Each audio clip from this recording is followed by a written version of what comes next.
కాకతీయ యూనివర్సిటీలో ఈ నెల 28, 29, 30 తేదీల్లో ఇండియన్ హిస్టరీ కాంగ్రెస్ ప్రోగ్రాం జరుగుతుందని అన్నారు వీసీ ప్రొఫెసర్ రమేష్ బాబు.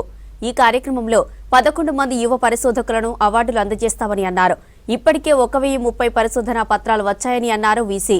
ఈ కార్యక్రమానికి దేశంలోని ప్రధాన యూనివర్సిటీల నుంచి ప్రొఫెసర్లు అటెండ్ అవుతారని తెలిపారు.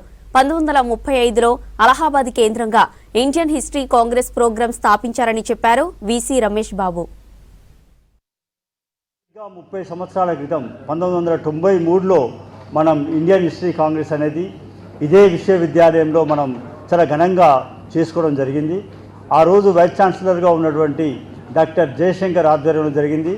ఇవాళ నా ఆధ్వర్యంలో ఈ సెషన్ జరగడం అనేది జరగబోతున్నందుకు నేను చాలా హ్యాపీగా ఫీల్ అవుతున్నా. నిజాన్ని చెప్పాలంటే ఇది కాకతీయ విశ్వవిద్యాలయానికే కాకుండా ఈ తెలంగాణ ప్రాంతానికి కూడా ఇది ఒక గొప్ప సందర్భం అనే విషయాన్ని కూడా మీ ముందు నేను తెలియజేసుకుంటున్నా.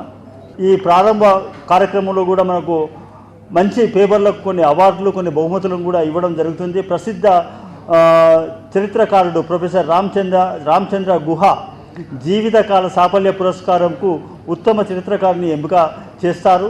భారతీయ చరిత్రపై ప్రచురించబడుతున్న ఉత్తమ పుస్తకానికి ఇచ్చే బార్బూజారీ అవార్డును ప్రొఫెసర్ కెఎం శ్రీమాలికి ఇవ్వబడుతుంది. వివిధ రకాల చరిత్ర పుస్తకాలను మరో 6 అవార్డులను కూడా అందజేయడం జరుగుతుంది.